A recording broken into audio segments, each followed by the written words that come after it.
नमस्कार. किमंतू लाईव्हमध्ये आपल्या सर्वांचं मनपूर्वक स्वागत. कुळ आणि मूळ या 36 भागांच्या मालिकेतील आजचा आपला 22वा भाग आहे. या भागामध्ये आपण जाणून घेणार आहोत चांदीचे टाक म्हणजे नेमकं काय.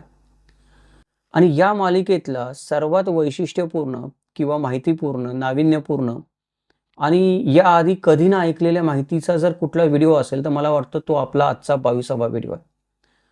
त्याचं कारण असं आहे की एखाद्या व्यक्तीला जर तिचं आडनाव शोधायचं असेल किंवा आडनावाचा अर्थ शोधायचा असेल, मूळ गाव शोधायचं असेल, कुळ शोधायचं असेल, वंशावळी शोधायची असेल किंवा एखाद्या अभ्यासकाला किंवा संशोधकाला पण याच गोष्टी शोधायच्या असतील एखाद्या घराण्याच्या, तर त्या अभ्यासकाला, इतिहास संशोधकाला जसं मोडी भाषा वाचता येणं गरजेचं आहे, पत्र वाचता येणं गरजेचं आहे, जुन्या काळातली वेगवेगळ्या भाषेतली असतील ती, त्यानंतर वेगवेगळे शिलालेख वाचता येणं गरजेचं आहे, वेगवेगळ्या ज्या मूर्ती कोरलेल्या असतात मंदिरांवर किंवा कमानींवर त्या मूर्ती वाचता येणं आणि त्या मूर्तींची नावं माहीत असणं आणि अर्थ कळणं गरजेचं आहे. त्याचबरोबर एका हाडाच्या संशोधकाला देव्हारा वाचता येणं गरजेचं आहे. आता देव्हारा वाचता येणं गरजेचं आहे म्हणजे काय आहे? जर जुन्या काळामध्ये तुम्ही पाहिलं तर देवघर हा घरातला एक स्वतंत्र विषय असायचा. म्हणजे देवघर ही स्वतंत्र जागा असायची, स्वतंत्र वेगळी रूम असायची. जर मोठमोठ्या वाड्या गड्या असतील तर त्याच्यामध्ये देवघर हा एक विभागच असायचा वेगळा. जर छोटं जरी घर असेल, एखाद्या शेतकऱ्याची जरी झोपडी असेल तरी त्याच्यामध्ये त्याने देवारा जो लाकडाचा ठेवलेला असायचा, त्या लाकडाच्या देवाऱ्यावर जे देव मांडून ठेवलेले असायचे ते एवढ्या मोठ्या प्रमाणात असायचे की त्याच्यासाठी त्याला घरामध्ये पण एक वेगळी जागा करावी लागायची. काही काही ठिकाणी आपण बघतो की भावकीचे देव असतात ते कुठेतरी एकाच घरात ठेवलेले असतात आणि त्याचा एक मोठा देवारा असतो. आमच्या गावात पण तसंच आहे. आमच्या भावकीचे देव सगळे माझ्या घरात ठेवलेत आणि ती माझी आजी तिथे राहायची. आता कोण राहत नाही, तो देवारा तिथेच आहे. पण ते वेगळा एक मोठा देवारा आणि ती जागा त्या देवाऱ्यासाठीच काय केलेली आहे, आवंटित केलेली आहे की तिथे दुसरं काही होणार नाही, देव राहणार त्या ठिकाणी. मग एवढ्या मोठ्या प्रमाणावर जेव्हा देव असायचे, एवढ्या मोठमोठे देवारे आणि देवघरं असायची, त्यावेळेला ते देवारे आणि देवघर भरलेले कशाने असायचे? जर बारकाईने निरीक्षण केलं तर लक्षात येतं की बहुतांश देवारे आणि देवघर हे चांदीच्या टाकांनी भरलेले असायचे. इतर मूर्ती असत नसायच्या असं नाही, मूर्ती असायच्या छोट्या मोठ्या पितळेच्या, चांदीच्या, क्वचित ठिकाणी कोणी सरदार असतील मोठे सोन्याच्या पण मूर्ती असायच्या देवदेवतांच्या. पण बहुतांशाने चांदीचे टाक पायरी पायरीने ओळीने लावलेले आपल्याला त्या देवाऱ्यामध्ये आढळून यायचे. देवाऱ्याची संरचनाच अशी केलेली जायची की जसं 3 पायऱ्या, 4 पायऱ्या, 5 पायऱ्या, 10 पायऱ्या, 10 पायऱ्यांपर्यंत मोठमोठे देवारे मी पाहिलेले. तर असे देवारे असायचे ज्याच्यावर ते चांदीचे टाक मांडून ठेवलेले असायचे. तर हे चांदीचे टाक नेमकं होतं काय किंवा हे करायचे काय? तर हे चांदीचे टाक आहेत, हे चांदीचे टाक खरं तर त्या घराण्याचे वेगवेगळ्या कुळदेवता, क्षेत्रपाल, ग्रामदेवता, त्याचबरोबर आपण म्हणतो की इष्टदेवता असतील त्यांचे टाक आहेत आणि त्या घराण्यातले जे पूर्वज आहेत त्या पूर्वजांच्या पण पितरांचे टाक त्याच्यामध्ये मोठ्या प्रमाणावर असायचे. दुर्दैव हे आहे की आजही कित्येक लोकांना त्या चांदीच्या टाकावर कुठली देवी कोरलेली आहे किंवा कुठलं चित्र कोरलेलं आहे आणि त्याचा अर्थ काय कळत नाही. म्हणजे जर चांदीच्या टाकावर वेगवेगळ्या ज्या देवता कोरलेल्या आहेत त्या जर मला कळाल्या, त्याच्यामधून जर त्या घराण्याच्या पितरांचे टाक वेगळे काढले मी आणि पितरांच्या टाकावर जर काही लिहिलेलं असेल, काही ठिकाणी लिहिलेलं असतं पितरांच्या टाकावर खाली नाव लिहिलेलं असतं त्या व्यक्तीचं, मी पाहिलेलं आहे. काही ठिकाणी असतं, बऱ्याच ठिकाणी नसतं. परंतु जर पितरांचे टाक जर ते आपल्याला एक ठराविक संख्येने त्याच्यामध्ये आढळले तर आपल्या लक्षात येतं की एवढी या घराची वंशावळ मागे जाते, मग ती कुठेतरी शोधता येईल आपल्याला. तर त्याच्यासाठी जसं मी आधी म्हटलं तसं पत्र वाचन करण्याबरोबरच, शिलालेख वाचण्याची कला येण्याबरोबरच, मोडीतून मराठीमध्ये लिप्यंतर, देवनागरीमध्ये लिप्यंतर करण्याची कला साधण्याबरोबरच एका चांगल्या इतिहासकाराला खरोखर जर समाजशास्त्राचा, धर्मशास्त्राचा, इतिहासाचा, वंशशास्त्राचा अभ्यास करायचा असेल तर महाराष्ट्रापुरतं तरी त्याला टाक अचूक प्रकारे वाचता आले पाहिजेत. तरच हे संशोधन पूर्ण होऊ शकतं. तर हे टाकांचं एवढं महत्त्व आहे, त्याच्यामुळे आजच्या भागामध्ये आपण काय करणार आहोत, चांदीचे टाक म्हणजे काय आणि त्यांचे वेगवेगळे प्रकार, त्यांची संख्या, त्यांचं महात्म्य हे आपण आजच्या भागामध्ये समजून घेणार आहोत. चला तर मग विषयाला सुरुवात करूयात.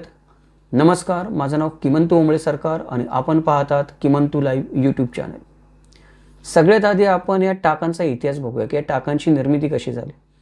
त्याचे दोन आपल्याला धारणा दिसतात समाजामध्ये. की पहिली धारणा ही आहे की पूर्वीच्या काळी मनुष्य हा निसर्गपूजक होता. तर निसर्गामधल्या ज्या देवता असतात त्यांची त्याने पूजा करायला सुरुवात केली.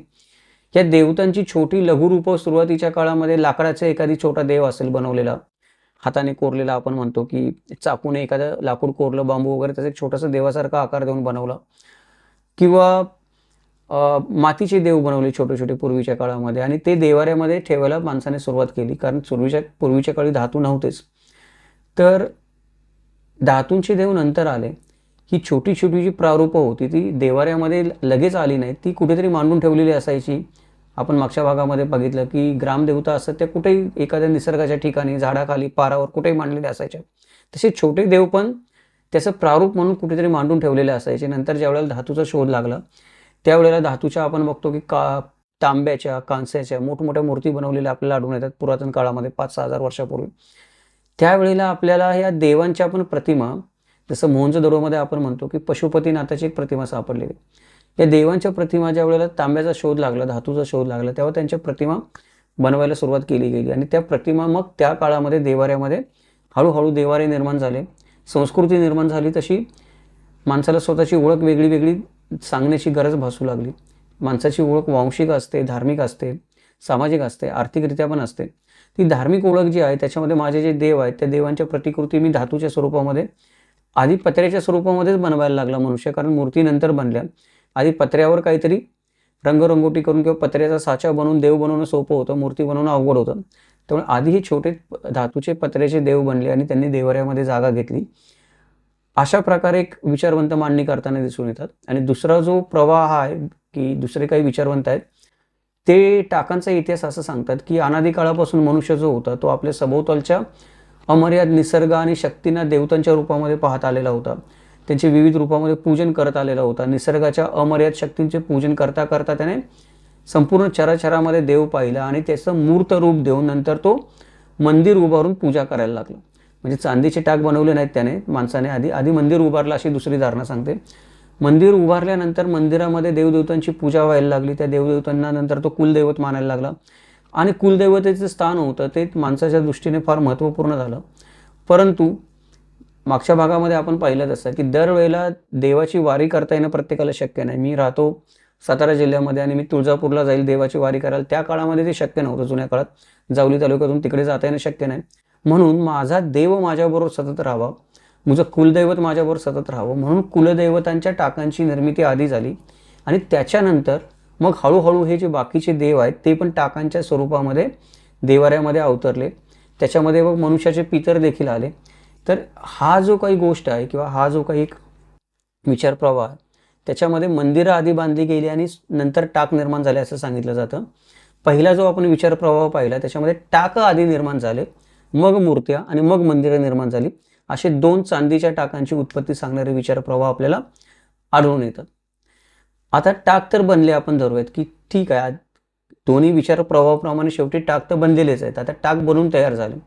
ते कुलदेवतांचे टाक बनवतात कसे काय, आजच्या काळामध्ये बनवतात कसे काय आपण पाहू. पूर्वीच्या काळामध्ये आपण 5000 वर्षापूर्वी ते कसे बनवत असतील आपल्याला माहीत नाही. 5000 वर्ष सोडून देऊ, आपण 600 वर्षापूर्वी पण कसे बनवत असतील टाक आपण आज निश्चितपणे सांगू शकत नाही ठामपणे की अशाच प्रकारे बनवत असतील. त्याचं कुठेतरी पुस्तकामध्ये जर त्याची प्रक्रिया लिहिलेली सापडली कधी तर मग आपण बोलू शकतो, पण ती अजूनपर्यंत तरी कोणाला सापडली नाही. त्यामुळे आजच्या काळामध्ये आपण बघू शकतो की कुलदेवतेचे टाक कसे बनवले जातात. त्याच्यावरून आपल्याला काही अंदाज बांधता येईल की मागील काळामध्ये ते असे बनवले जात असतील.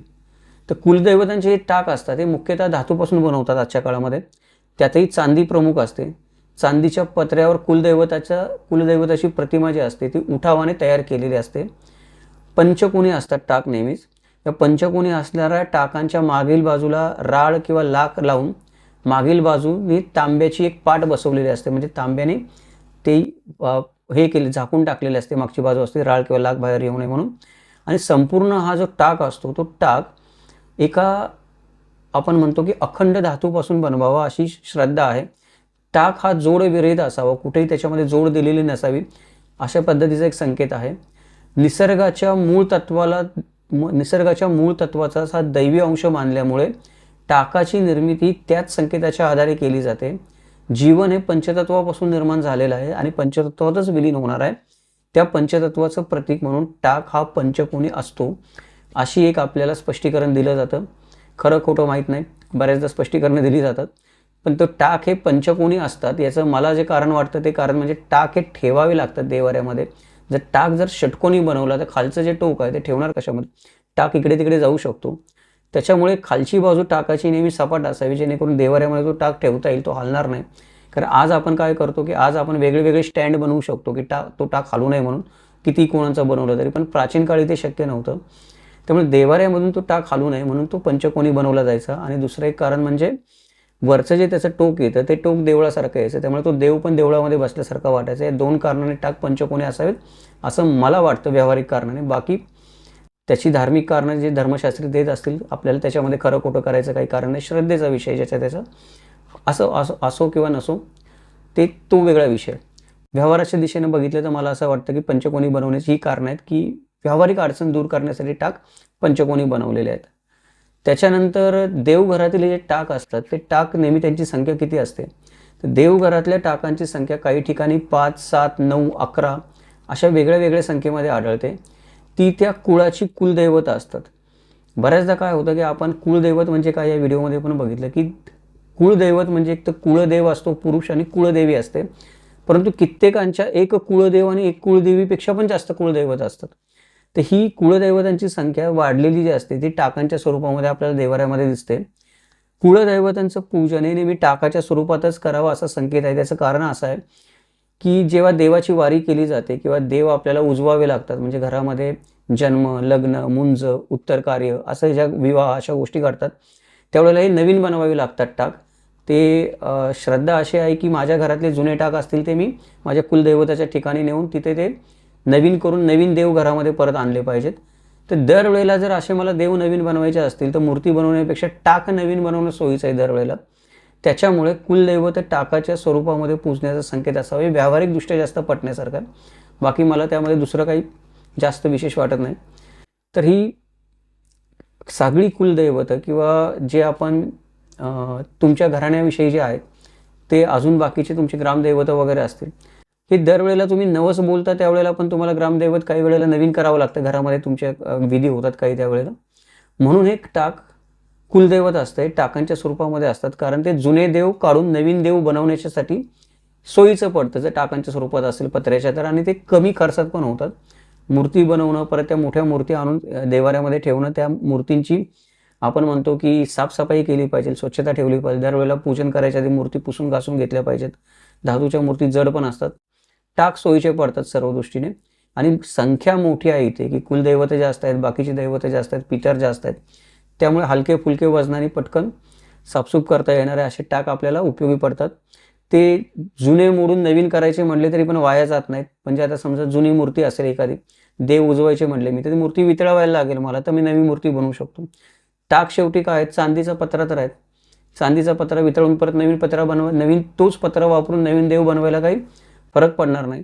त्याच्यामुळे ही प्रक्रिया जी आहे देव उजवण्याची ती चांदीच्या टाकांच्या माध्यमातून सोयीची होते. म्हणून कुलदैवतही टाकाच्या स्वरूपामध्ये पूजण्याची पद्धत रूढ झाली असावी असं मला माझ्या तर्काने वाटतं की मला वाटतं की नेहमी तर्काने चालावं, भावनेने चालू नये. तर तर्काने मला वाटतं की ही प्रथा सोयीची होण्यासाठी चांदीचे टाक उपयुक्त होते. म्हणून कुलदैवत चांदीच्या टाकाच्या स्वरूपात असतात.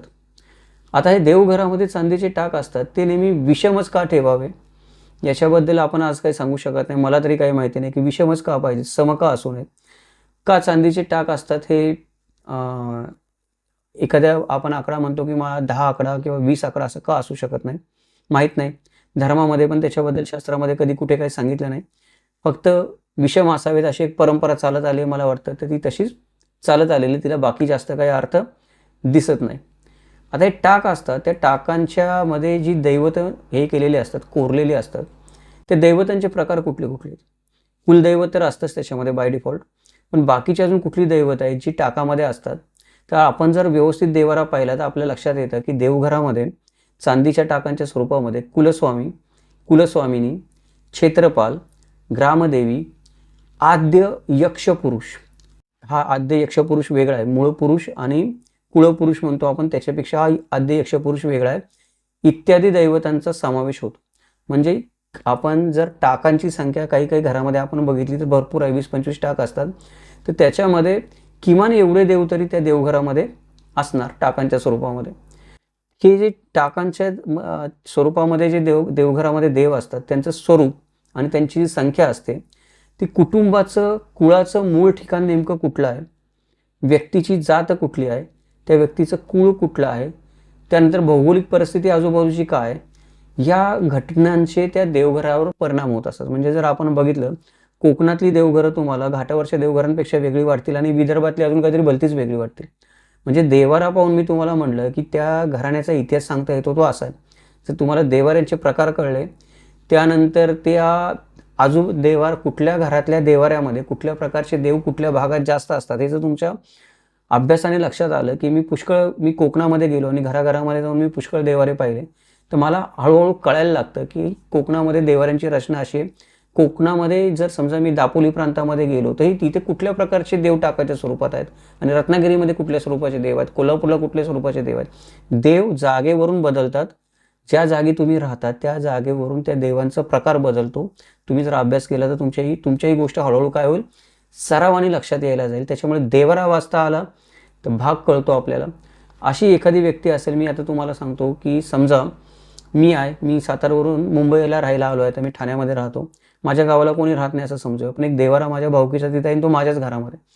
आता आज मला नॉलेज आहे म्हणून ठीक आहे की मागचं सर्व काय चालू आहे ते, पण उद्या माझ्या मुलाबाळांना काहीच माहिती नाही. पण जर माझ्या मुलाबाळांना जर देवारा वाचता आला आणि त्यातल्या एखाद्या माणसाने जाऊन तो देवारा वाचला तर त्याला बऱ्यापैकी माहिती होऊ शकते. इतिहास संशोधकाचं पण तसंच आहे. एखाद्या तुम्हाला घराण्याचा मूळ शोधायचं आहे, कुळाचं मूळ शोधायचं आहे, वंशावळी काढायची आहे, पण तुमच्याकडे काहीच नाही, पण तुम्हाला तुमच्या पूर्वजांचा देवारा सापडला. तुम्हाला पूर्वजांचा देवारा नाही सापडला तुमच्या घरामध्ये, तुम्हाला तुमच्या भावकीचा देवारा सापडला. की भावकीचा एक देवारा असतो, त्याच्यामध्ये सर्व भावकीचे लोक पूजा करायला येतात. भावकीचा देवारा नाही सापडला, तुम्हाला गावामध्ये एक देवारा मांडून ठेवलेला असतो. आपण बघतो की ग्रामदेवतेच्या तुम्ही मंदिरामध्ये गेला तर ग्रामदेवतेची मूर्ती असतेच, पण तिच्या कडेला छोटे मोठे चांदीचे टाक लावून देव पण मांडून ठेवलेले असतात. त्याच्यावरून पण आपल्याला काय होऊ शकतो की बराच अंदाज लागू शकतो की हे कुठल्या जागेचे हे देव आहेत, कुठल्या जागेचे आहेत, ते देव कुठल्या व्यक्तीच्या घरामध्ये पूजले जातात, कुठल्या भागात पूजले जातात, कुठल्या जातीत पूजले जातात, त्याच्यावरून आपण एखाद्या घराण्याच्या उत्पत्तीचा अंदाज बांधायला मदत होऊ शकते. मी हे नाही म्हणत आहे की अचूकपणे कळेलच, पण आपण जे दिशाहीन भटकत असतो त्याला काही ना काहीतरी देवारा वाचल्यामुळे आपल्याला दिशा मिळू शकते. आज आपण काय केलेलं आहे की मंदिरांचा जीर्णोद्धार केलेला आहे, की ही गोष्ट आत्ताच्या काळात झालेली 20-25 वर्षापूर्वीची गोष्ट आहे. त्याच्या आधी शक्यतो मंदिरं जुनीच होती. म्हणजे मी लहान होतो तेव्हा मला आठवतं ग्रामदेवतांची मंदिरं जुनीच होती. तोपर्यंत काही मंदिरं तर हेमाडपंथी होती, यादवांच्या काळातली होती, जुनी मंदिरं गावोगाव होती. आज आपण अनावधानाने आपण सर्व मंडळींनी नवीन सिमेंटची मंदिरं बांधायच्या फंदामध्ये ती जुनी यादवकालीन मंदिरं पाडून टाकली, त्यातले देव काढून टाकले, त्यातल्या मूर्त्या तोडून टाकल्या, दगड इकडे तिकडे बांधायला वापरले आपण आणि मोठी आपल्या इतिहासाची आपण हानी केलेली आणि सगळी एकसुरी मंदिरं सिमेंटची बांधलेली आहेत. जुन्या काळामध्ये तुम्ही गेला तर त्यामध्ये ग्रामदेवतेची मूर्ती असायची, त्याच्याबरोबर छोट्या पण अनेक मूर्ती असायच्या, छोटे दगड पूजलेले असायचे. लोक आरसा देत असत, जसं मंदिराला प्राचीन काळामध्ये काही नवस फेडायचं असेल तर तसं काही टाक पण बनवून देत असत ठेवायला देवाचा, तिथे चांदीचे मुखवटे ठेवायला देत असत. आता ते सगळे गायब झालेले दिसतात आपल्याला. आता आपण जातो चकचकीत मंदिर, खाली टाईल्स टाकल्यात, वरती सिमेंट लावलंय, वरतीच त्याला सोन्याचा कळस लावलाय, आत देवाची सुबक मूर्ती आहे, पण बाकी सगळा इतिहास गायब. तर विषय निघाला म्हणून आपल्या सगळ्या मित्रांना विनंती आहे की जर आपण अजूनही कुठं आपल्या गावामध्ये एखादं मंदिर जुनं शिल्लक असेल 500-600 वर्षापूर्वीचं, 1200 वर्षापूर्वीचं, तर कृपया पैसे आहेत म्हणून, मुंबईकर कोणी शेठ झाला म्हणून ते मंदिर स्वतःच्या मनाने पाडून नवीन मंदिर बांधू नका. इतिहास तज्ज्ञांची मदत घ्या, जे लोक संशोधन करतात त्यांची मदत घ्या. कदाचित तुमचं मंदिर आपल्या इतिहासाचा अमोल ठेवा असू शकेल, फक्त तुमच्या घराण्याचा गावाचा नाही, महाराष्ट्राच्या इतिहासाचा अमोल ठेवा असू शकेल, तर ते अनमोल ठेवा असू शकेल ते मंदिर आहे ते. तर ते अशा पद्धतीने स्वतःच्या मनाला आलं म्हणून 4 लोकांनी वर्गणी जोडा केली ग्रामस्थांनी म्हणून पाडून सिमेंटचं मंदिर बांधू नका. आदिवासी समाजामध्ये जर आज आपण गेला जंगलामध्ये तर आजही लाकडाचे देव कुठे ना कुठेतरी पूजलेले आहेत. ती त्यांची स्थानं आहेत, ती त्यांची महात्म्य आहेत. धार्मिक भाग जरी बाजूला ठेवला आपण तरी इतिहासाचा जुन्या काळातला सामाजिक जो आपण म्हणतो की भाग आहे, तो सामाजिक इतिहास आपल्याला कळण्यासाठी मंदिरं फार महत्त्वाचे, ते देव फार महत्त्वाचे. ते अशा प्रकारे एक सुरी कुणी ती मंदिरं पाडून स्वतःच्या मनाने, स्वतःच्या मर्जीने पैसा आहे म्हणून बांधू नका. वेगळ्या नवीन फ्लॅट सिस्टीमसारखी आपण मंदिरं बांधतो तशी बांधू नका. सल्ला घ्या, चौकशी करा, त्या मंदिराचा प्रकार समजून घ्या, त्या मंदिरावरच्या लावलेल्या मूर्ती समजून घ्या, दगड किती जुने आहेत समजून घ्या, देव आतमध्ये ठेवले ते कुठलेच समजून घ्या, शंकराच्या पिंडी आहेत, त्या शंकराच्या पिंडी किती प्रकारच्या आहेत, त्याचं मुख अमुक एक दिशेनेच का आहे, या सगळ्या गोष्टींचा आपण अभ्यास आहे लोकांचा. मी तर सामान्य माणूस आहे, मी माझा घर संसार प्रपंच सांभाळून जेवढं करता येईल तेवढंच करतो हा परमार्थ. काही लोक पूर्ण वेळ वाहून घेतलेले लोक आहेत, याला त्यांची मदत घ्या तुम्ही. परंतु एखादी गोष्ट अशी मंदिर भुईसपाट करून तिथे नवीन सिमेंटचं मंदिर बांधू नका. आजूबाजूच्या विरगळी तपासा, दगड तपासा, देवदेवतांच्या मूर्ती तपासा. बरेच लोक माझ्या असं पण पाहण्यात आलेलं आहेत की हेमाडपंथी यादवकालीन मंदिरं या माणसाने त्याच्या मालकीचं मंदिर होतं पिढ्यानपिढ्या आलेलं म्हणून स्वतःच पाडून टाकलं, कोणाला कळत नाही, आणि सिमेंटचं मंदिर बनवलं. काही लोक माझ्या असे पण बघण्यामध्ये आहेत की नावं सांगत, मी कोणाचं नाव घेत नाही त्याचं कारण मला व्यक्तिशः कोणाला कधी टार्गेट करायचं नसतं. परंतु ही जे लोक आहेत यांनी अज्ञानाने मूर्ती काढूनलेल्या आहेत आणि त्या कुठे ना कुठेतरी डोहात नेऊन टाकलेल्या आहेत की ज्या ओरिजिनल मूर्ती होत्या त्या, आणि नवीन नंतर आणून मूर्ती तिथे बसवलेल्या आहेत. या छोट्या मोठ्या मूर्ती आजूबाजूला विखुरलेल्या आहेत, त्या कुठे ना कुठेतरी पुरून टाकलेल्या आहेत पांढरीमध्ये. आता आपण आजही आपण पांढरी हा प्रकार गावागावामध्ये ऐकायला येतो. पांढरी म्हणजे पूर्वीच्या काळातलं गावठाण असायचं, तिथं आता कोणी राहत नाही. तर पांढरी बऱ्याच गावामध्ये ओसाड पडलेली असते, ओढ्याच्या काठी कुठतरी वगैरे. तर काही लोकांनी छोट्या छोट्या मूर्ती, लाकडं वगैरे सर्व तिथे नेऊन टाकलेल्या असतात. तर कृपा करून त्या गोष्टी करू नका.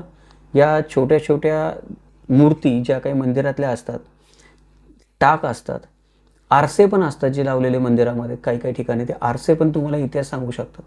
आरशात बघितल्यावर तुम्हाला तुमचा चेहरा दिसेल, पण जर तुम्ही जर त्यातले ज्ञानी व्यक्ती असाल तर तो आरसा पाहून किंवा 100-200 वर्षापूर्वी तुमच्या लक्षात येईल की नेमकं काय गोष्ट आहे. कोणी आरसा लावला आहे त्याचं नाव त्याच्यावर लिहिलं असेल तर तुम्हाला कदाचित तुमच्या पूर्वजांचं नाव कळेल. 100 वर्षापूर्वी गावामध्ये मंदिरामध्ये आरसा दान करायची एक प्रथा होती. तुम्हाला तुमच्या पूर्वजांचं नाव सापडत नसेल तर मंदिरामध्ये जर कुठला एखादा आरसा असेल, भले 50 वर्षापूर्वीचा जरी सापडलेला कोणी दिलेला, त्याच्यावर तुमच्या पूर्वजाचं नाव लिहिलेलं असेल तर त्याची तिथल्या वास्तव्याची पुष्टी होऊ शकते. ही गोष्ट लक्षात ठेवा. त्यामुळे मंदिरं जी आहेत ती फार महत्त्वाची आहेत आपला मागचा इतिहास सांगण्यासाठी. मी मागच्या भागामध्ये जसं म्हणलं की ग्रामदेवतेचं मंदिर हे एक सर्व्हर आहे, एक डेटा सेंटर आहे. जर तुम्हाला ते वाचता आलं आणि तुम्हाला कनेक्ट करता आलं तर तुम्हाला किती डेटा मिळेल तुमच्या इतिहासाचा त्याची आपण कल्पना पण करू शकत नाही. तसंच ही मंदिरं गावातली ग्रामदेवतेची असू देत नाहीतर नसू देत, मंदिरं छोटे छोटे आपण म्हणतो की सतीशिळा वगैरे असतात किंवा वेगवेगळ्या प्रकारच्या समाध्या असतात त्याचबरोबर मंदिरं मोठी आपण सोडून देऊ की मोठी मंदिरं तर ठीक आहे, त्याच्यातून खूपच माहिती मिळेल, त्यांचं तर रक्षण केलंच पाहिजे. पण तुमचे पण व्यक्तिशः भावकीचे देव असतील, तुमच्या भावकीची एखादी स्वतंत्र कुलदेवता असेल जी तुम्ही कुलदेवतेचं तुमचा अंश म्हणून, अंशदेवता म्हणून कुठे प्रस्थापित केली असेल, तिथे जाऊन जर तुम्ही काही कुलाचार करत असाल तर ती देवता, तिचं स्थान, तुमच्या स्वतःच्या घरामधले वैयक्तिक देवारे, ह्या सगळ्याची काळजी घ्या. म्हणजे तुम्ही मी स्वतः एवढा धार्मिक व्यक्ती नाही, मी सांगतो. मी दररोज उठून देवाला नमस्कार करणं किंवा 2 तास 4 तास माझी देवपूजा करायची तशी करणं ते मला जमत नाही. परंतु ज्याला आपण एक म्हणतो की तुमच्यामध्ये मानसिक नमस्कार करणं देवाला, की मनामध्ये नमस्कार केला, जगदंबा म्हटलं चला कामाला लागलो आपण, तर मी एवढा त्या कर्मकांडामध्ये नाही आहे. पण माझ्यासाठी ते महत्त्व काय आहे, ऐतिहासिक महत्त्व माझ्यासाठी त्या देवाऱ्यांचं फार, इतिहास समजून घेण्यासाठी, माझ्या पूर्वजांना समजून घेण्यासाठी माझ्यासाठी त्या देवाऱ्यांचं महत्त्व फार आहे, धार्मिक नसलं तरी पण. तर ह्या ज्या गोष्टी आहेत या गोष्टी आपण पण आपल्या मनामध्ये लक्षात ठेवा. जर हा व्हिडिओ बघत असाल तर एवढ्या पोटतिडकीने मी सांगतोय, कारण मी माझ्या डोळ्याने अक्षरशः बघितलेलं आहे की लोकांनी अक्षरशः यादवकालीन मंदिरं गावामध्ये असणारी भुईसपाट केलेली आहेत. ते जेव्हा दगड इकडे तिकडे विखुरलेले बघतो मी आणि तिथे सिमेंटचे सळ्या आणि स्लॅब टाकून पिलर बांधून मंदिरं बांधलेली बघतो, त्यावेळेला मला कुठं जाऊन डोकं आपटावं कळत नाही. त्या ठिकाणाहून अशी कधी कधी वेड्यासारखं परत आलेलो मी की ही काय अवस्था करून टाकली आहे लोकांनी म्हणून.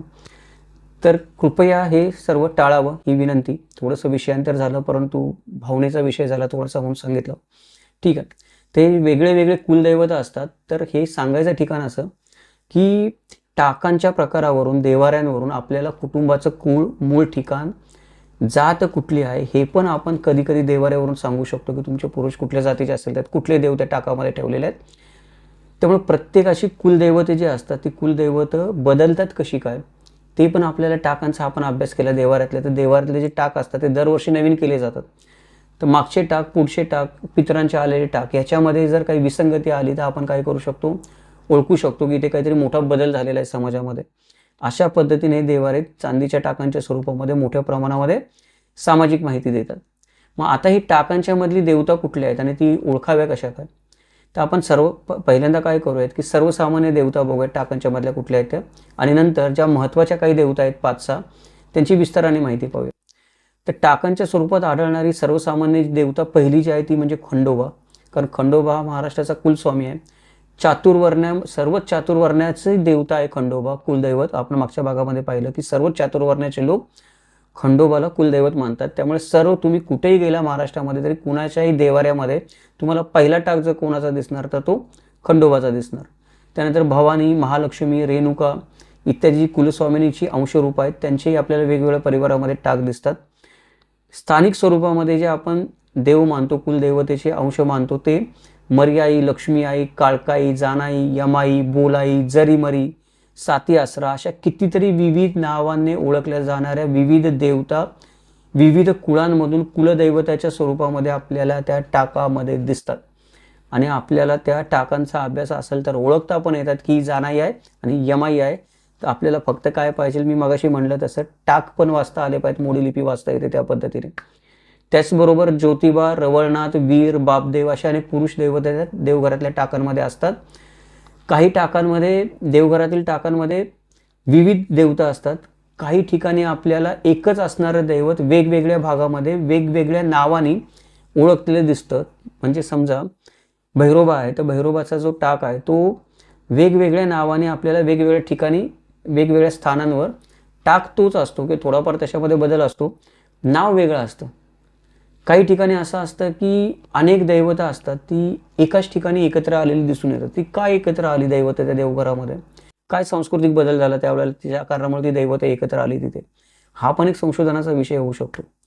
आता हे टाकांची रचना असते आणि दैवत जी असतात ती मागे पुढे का होतात, एकच दैवत अनेक ठिकाणी विविध नावाने, अनेक दैवत एकाच ठिकाणी टाकामध्ये, हे असं का होतं, कुठले घटक आहे जे टाकांच्या या रचनेवर आणि देवाऱ्यातल्या त्यांच्या संख्येवर परिणाम करतात ते आपण थोडक्यामध्ये पाहूयात. पहिली गोष्ट ही आहे की टाक बदलतात त्याचं कारण हे आहे की काही परिवारांमध्ये पूर्वज जे असतात किंवा पितर त्यांची स्थापना देवघरामध्ये टाकाच्या रूपाने केली जाते. कारण आपल्याकडे असं मानलं जातं की पितृपूजा करणं किंवा पितर पूजा करणं हे महत्त्वाचं आहे. जर माझे पितर असंतुष्ट राहतील, जर माझा कुळपुरुष असंतुष्ट राहील, मूळपुरुष असंतुष्ट राहील, त्याला काही पीडा उत्पन्न होईल तर मला माझ्या घरामध्ये सुख लागणार नाही. पण आता माझ्या मूळ पुरुषाची पूजा करायची, कुळपुरुषाची पूजा करायची, ती वेगळ्याने कुठे करणार मी दरवेळेला त्याची स्थापना करून. त्याच्याऐवजी त्या कुळपुरुषाचाच एक मी टाक बनवून घेतला आणि तो माझ्या देवाऱ्यामध्ये ठेवला. तर इतर देवतांचे जे मी कुळाचार करतो त्याच्यावर कुळपुरुषाची पण पूजा माझ्या हातून होऊन जाते. बऱ्याचदा असं होतं की माझ्या घराण्यातला एखादा प्रतिष्ठित मनुष्य असेल ज्याने मोठा पराक्रम गाजवला, शूर सरदार होऊन गेला, कोणी साधू संत व्यक्ती माझ्या घरामध्ये होऊन गेली, नावाजलेली, तर तिचा आपण टाक बनवून देवाऱ्यामध्ये ठेवला जातो, पूजला जातो. काही काही वेळेला एखादी व्यक्ती असते, मोठी भावकी असते, त्या भावकीमध्ये ती व्यक्ती मोठी मानाची असते, प्रेमाची असते, सर्वजण आदराने त्या व्यक्तीकडे बघत असतात. अशी एखादी व्यक्ती निधन पावली तर त्या व्यक्तीचा पण टाक बनवून देवाऱ्यामध्ये ठेवला जातो. तर अशा प्रकारे काय होतं की पूर्वज आणि पितर असतात हे वाढत जातात त्याच्यामध्ये. त्यामुळे टाकांची संख्या वाढली की देवघराचं स्वरूप पण बदलतं, देवाऱ्याचं स्वरूप पण बदलतं त्या स्थानामध्ये, त्या गावामध्ये, त्या व्यक्तीच्या घरामध्ये.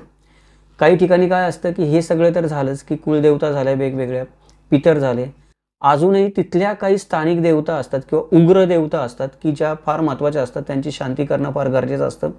त्यांची शांती नाही केली, त्यांचे कुळाचार नाही केले तर त्या पीडा देऊ शकतात. तर काही भागामध्ये अशा ज्या देवता मानल्या जातात, चेडा, वेताळ, मुंजा, त्यांचे पण वेगवेगळे टाक बनवून देवघरामध्ये ठेवलेले असतात. ते पण ओळखता येतात सवयीने, मुंजा कोणाला म्हणावं आणि वेताळ कोणाला म्हणावं, ते कोणाचा कुठला टाक आहे तो. तर हे देव पण जर त्या याच्यामध्ये देवघरामध्ये मिसळले किंवा अजून आपण ॲड केले, वाढवले तर परत देवघराची रचना, टाकाची रचना बदलते. एकंदर जर आपण बघितलं तर वेगवेगळ्या वर्गातील वेगवेगळ्या दैवतांची स्थापना टाकाच्या स्वरूपामध्ये देवघरामध्ये केलेली दिसते. जात, कुळ, निवासाचा परिसर, मूळ निवास या सर्व घटकांचा परिणाम देवघरातील टाकांच्या रचनेवर होत असतो. त्यामुळे आपल्या देवघराची व कुलधर्म, कुलाचाराचे, परंपरांची माहिती प्रत्येक परिवाराला असणं फार गरजेचं आहे. नुसतेच ते टाक ठेवले तिथे कशाचे आहेत, काय आहेत मला माहीत नाही, मी पुजतोय, पूजा करतोय, मग काही लोक असं म्हणतात की आम्ही तर कुळाचार सगळे व्यवस्थित करतो पण घरामध्ये माझ्या काहीच नीट होत नाही, काय करू? माहीतच नाही तुम्ही कुणाला पूजताय तर ते कुळाचाराचं फळ कसं काय मिळणार? जर ते मिळत असेल चांगलं, धर्मामध्ये म्हणले तुम्ही कुळाचार केले तुम्हाला फळ मिळेल, नाही केलं तर पीडा होईल. धर्माचा श्रद्धेचा भाग आहे, आपल्याला तिकडे जायचं नाही.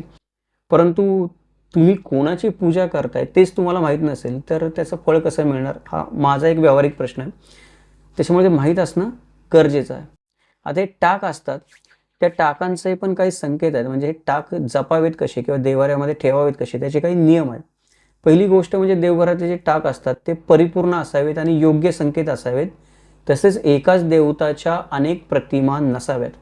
तर या नियमावरून आपल्या असं लक्षात येतं की ज्यावेळी तुम्ही ते टाक बघाल तेव्हा जर एखादा तुटलेला फुटलेला टाक असेल, त्याच्यामध्ये भंगलेला टाक असेल, तर त्या घराण्यातल्या व्यक्तीचं दुर्लक्ष होत आहे त्याच्याकडे, किंवा काहीतरी दुसरे त्या घरामध्ये अनहोनी होऊन गेली म्हणून त्या लोकांचं लक्ष नाही, तो टाकमध्येच भंगलेला आहे, त्यांनी तो नवीन उजवून आणलेला नाही, हे आपल्याला त्या घरामध्ये काहीतरी घटना घडून गेलेली आहे म्हणून त्या टाकांची दुरावस्था झाली आपल्याला कळायला मदत होते.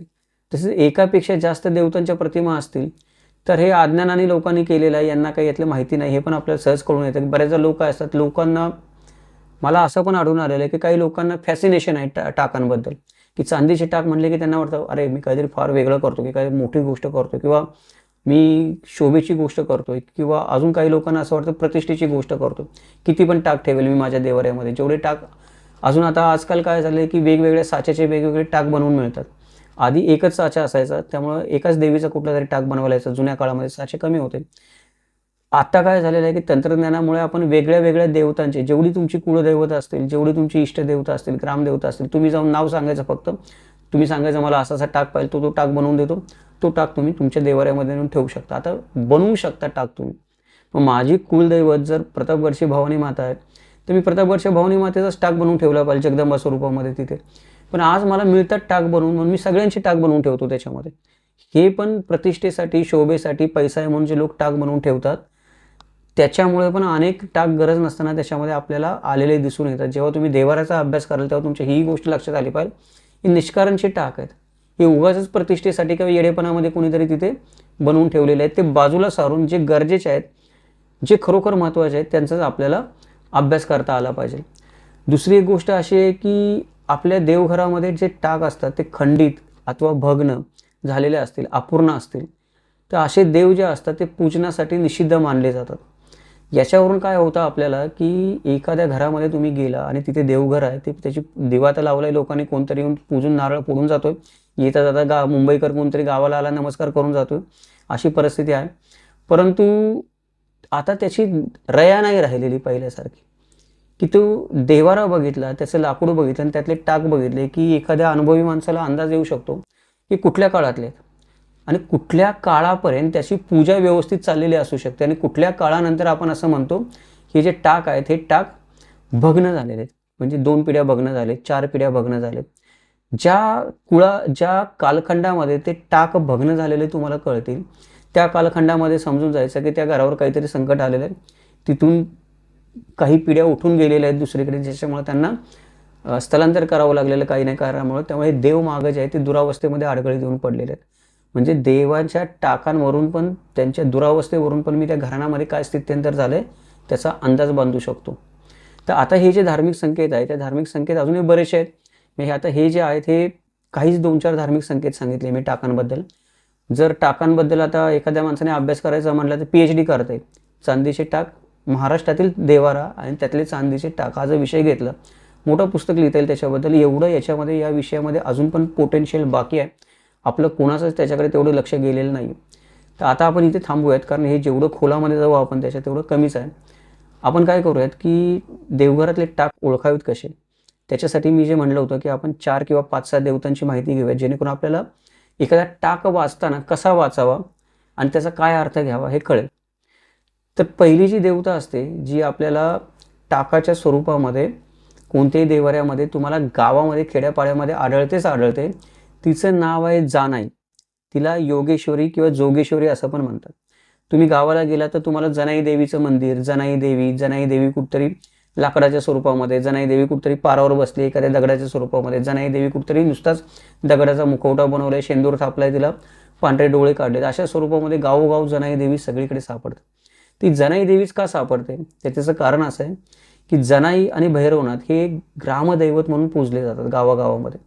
त्यातल्या त्यात जनाई हे स्त्री दैवत आहे, त्यामुळे ते अधिक कनवाळू असं मानलं जातं की आई आहे असं मानलं जातं. जनाई म्हणजे जी जननी आहे, जी पृथ्वी आहे, जी जननी आहे, जी जन्म देते, ती जनाई आहे. जिने जन्म दिला आपल्याला, अशा अर्थाने ते जनाई देवी नाव आहे. आणि त्याच्यामुळे पहिलं नाव जे देवीचं ग्रामदैवतामध्ये गावोगाव येतं ते जनाई येतं. त्याच्यानंतर वेगळी वेगळी नावं येतात जी काही येतात ती. तर बऱ्याच गावामध्ये ग्रामदैवत म्हणून भैरवनाथाच्या ऐवजी या जनाई देवतेची पूजा केली जाते. त्याचं मूलभूत कारण मी तुम्हाला सांगितलं. जननी देवता आहे ती, पृथ्वीची देवता आहे, जन्मदाती देवता आहे, त्यामुळे जनाई झालेली आहे ती. तर ती गावामध्ये आहे. भैरवनाथ पण काही घरामध्ये गावामध्ये पूजलं जातं, पण भैरवनाथ हे कडक दैवत आहे असं मानलं जातं. त्याचे सर्व कडक कुलाचार करावे लागतात, नाहीतर पीडा होऊ शकते. म्हणून काही लोक काय करतात की नकोच तो विषयच नको, भैरवनाथाला लांबच ठेवा, आपण जनाईची पूजा करूयात म्हणून जनाईचे टाक बनवून घेतात. आता हे जर जनाई देवीच्या टाकाचं नीट निरीक्षण केलं तर आपल्याला काय दिसतं, एका बाजूला बाजरीचं एक कणीस दिसतं आपल्याला, जनाई देवीच्या टाकामध्ये बाजरीचं कणीस दिसतं, आणि दुसऱ्या बाजूला तिच्या हातामध्ये पिकलेलं पीक आहे. बघा, म्हणजे मी काय म्हणालो मगाशी की जननी देवता आहे, ही शेतीची देवता आहे, ही मातृदेवता आहे, जन्मदाती देवता आहे, ही पीक देते तुम्हाला. त्याच्यामुळे तिचं हातामध्ये एका बाजूला बाजरीचं कणीस आणि दुसऱ्या भागामध्ये कापलेलं पीक आहे, दुसऱ्या हातामध्ये. ही मुबलक अन्नधान्य देणारी देवता आहे. दुसऱ्या बाजूला लहान मुलं आपल्याला जनाई देवतेच्या टाकामध्ये खेळताना दिसतात. त्याचं कारण ही पुत्र पौत्रांचा लाभ करून देणारी देवता आहे अशी मान्यता आपल्याला आढळते.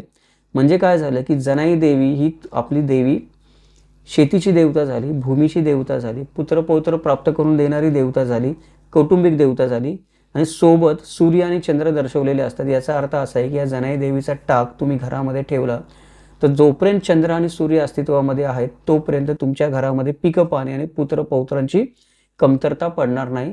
अशा श्रद्धेने आणि भावनेने हा जनाई देवीचा टाक बनवलेला असतो. ही देवी दिवस रात्र गावाचं संरक्षण करते असं मानलं जातं, कारण ती ग्रामदेवता आहे. या देवीबरोबर एक पशु पण दाखवला जातो काही काही टाकांमध्ये. त्याचं कारण असं आहे की ही दूध दुभतं देणारी देवता आहे. ही उत्तम भांडी पण काही ठिकाणी दाखवली जातात या जनाई देवतेच्या टाकामध्ये. याचा अर्थ ही भांडी कुंडी देणारी, अन्नपूर्णा, स्वयंपाक करणारी देवता आहे.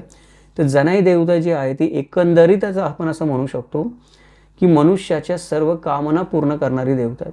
ही शेतीची देवता आहे, तुम्हाला अन्नधान्य देते, भांडी कुंड्यामध्ये अन्नधान्य पीक तुम्हाला बनवून देते, पुत्रपौत्रांची प्राप्ती करून देते, पशुपालनाच्या रूपामध्ये तुम्हाला दुग्धजन्य पदार्थ उपलब्ध करून देते. तर माणसाला अजून जगायला काय पाहिजे, हे सगळं देऊन वरून संरक्षण करणारी देवता अशी जनाई देवता आहे.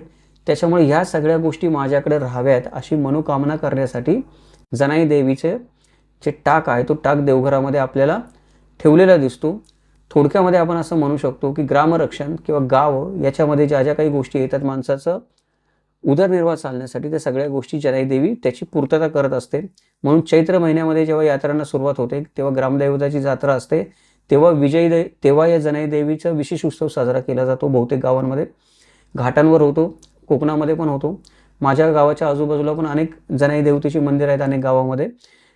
माझ्या गावामध्ये नाही, आमच्या गावामध्ये भैरवनाथाचं मंदिर आहे. आणि माझी जी भाऊकीची देवता सांगतात लोक ती भानशिंगाई सांगतात. ती प्रतापगडच्या पायथ्याला डोंगरावर आहे एका ठिकाणी बसलेली. तर ती पण या जनाईचंच रूप आहे. फक्त आपण म्हणतो की वेगवेगळ्या कुळामध्ये या कुलदैवतांची वेगळी वेगळी स्थानिक नावं प्रस्थापित झालेली आहेत.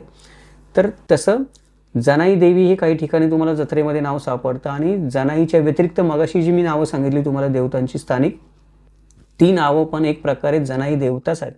म्हणजे एखाद्या ठिकाणी जर तुम्ही देवघरामध्ये टाक बघितला तिथं जर तुम्हाला ते वेगळं नाव आठवलं काय, म्हणजे समजा भानशिंगाई नाव आढळलं, समजा माझ्याच याचं आहे कुलदेवतेचं आहे ते, तर ती भानशिंगाई जरी असेल तरी तिचा टाक ही आत्ता मी जनाई देवीचा जो टाक सांगितला त्याच टाकाच्या स्वरूपामध्ये बनवलेला असतो. नाव फक्त जनाईच्या ऐवजी भानशिंगाई असतं. ते छोटे मोठे फरक आहे, ते फरक आपल्याला समजून घेता आले पाहिजे. दुसरा जे देवतेचा टाक मोठ्या प्रमाणामध्ये आढळतो ती देवता म्हणजे लक्ष्मी देवी आहे. तर लक्ष्मी देवी म्हणजे आपल्याला वाटतं की ही धनाची देवता आहे, पैशाची देवता आहे, की माझ्या घरामध्ये संपत्ती येते, संपत्तीची देवता आहे. तर त्याचं कारण असं आहे की हा ग्रह होण्याचं कारण असं आहे की ऋग्वेदामध्ये श्री किंवा श्री लक्ष्मी ही जी लक्ष्मी देवी आपल्याला सांगितली आहे तिच्यामध्ये आणि ऋग्वैदिक लक्ष्मी जी सांगितली तर ऋग्वैदिक लक्ष्मीमध्ये भरपूर फरक आहे. कारण टाकामध्ये जी लक्ष्मी देवता आपल्याला बसलेली दिसते ती टाकामध्ये बसलेली देवता ही पलंगावर बसली आहे. ही लक्ष्मी देवता जी असते ती पलंगावर बसलेली नसते कधीच, जी ऋग्वेदामध्ये सांगितली आहे ती, पण टाकांमधली देवता आहे ती पलंगावर बसलेली देवता आहे. ही लक्ष्मी पलंगावर बसली त्याचं वेगवेगळे लोक वेगवेगळी कारणं सांगतात. मला पण अजून त्याच्यामध्ये मी खोलामध्ये गेलो नाही विचार करायला, की त्यामुळे मला कुठल्या याच्यापर्यंत येता आलं नाही, की आपण म्हणतो की निष्कर्षापर्यंत. पण बरेच लोक असं सांगतात की ही पलंगावरची देवी आहे, त्याच्यामुळे लक्ष्मी स्थिर असावी म्हणून ती स्थिरतेच्या मुद्रेमध्ये पलंगावर बसली आहे. तिच्या हातामध्ये एक शस्त्र आहे म्हणून ती धनसंपत्तीची रक्षण करणारी देवता आहे. तिच्यासोबत सूर्यचंद्र दाखवलेत, म्हणजे तुमची सांपत्तिक स्थिती सूर्यचंद्र आहे तोपर्यंत वाढत जावी, दिवस रात्र संपत्तीचं रक्षण करावं, अशा वेगवेगळी त्याची कारणं दिली जातात. आणि विशेष म्हणजे हे आहे की ही जी देवता आहे हिला लक्ष्मी देवता पण म्हणतात एका बाजूला लोक, आणि दुसऱ्या बाजूला वेगळी वेगळी नावं पण देतात. त्याचं कारण असं आहे की पूर्वी देवीच्या रोगाची साथ आल्यानं खूप लोक दगावले जात असत. नंतर लसीकरण केल्याने ही साथ आटोक्यात आली. परंतु पूर्वी आषाढ महिन्यामध्ये पावसामुळे जलस्रोत असतात ते प्रदूषित होत असतात, वेगवेगळे आजार पसरत असतात, आणि बऱ्याचदा हा आजार आहे देवीच्या कोपामुळे पसरला असा समज होता. त्यामुळे या देवीला मरी आई, महामारी, कडक लक्ष्मी असं पण संबोधलं जात असे. आणि आषाढ महिन्यामध्ये नैवेद्य करून देवीचा कोप होऊ नये, पीक उत्तम यावं, संपत्ती वाढावी म्हणून मनोकामना केली जात असे. तर काही ठिकाणी या महामारी आणि रोगराईचा संबंध जोडून याच पलंगावर बसलेल्या देवीला, देवी तीच आहे, टाक तिचा पलंगावर बसलेलाच आहे, हातामध्ये तलवार घेऊन रक्षण करते. तिला काही ठिकाणी जसं लक्ष्मी म्हणलं जातं तसं बऱ्याच ठिकाणी वेगवेगळ्या ठिकाणी तिला मरी आई, महामारी आणि कडक लक्ष्मी पण संबोधलं जातं. त्याचं कारण तिला त्या संकटाशी जोडलेलं आहे, त्या प्रसंगामध्ये त्या गावावर आलेलं जे संकट आहे त्याच्याशी संबंधित त्या देवीची वेगळी वेगळी नावं आहेत. पण टाक मिळता जुळता एकच आपल्याला सापडतो, वेगळा सापडत नाही, म्हणून त्याची माहिती इथे सांगितली आहे.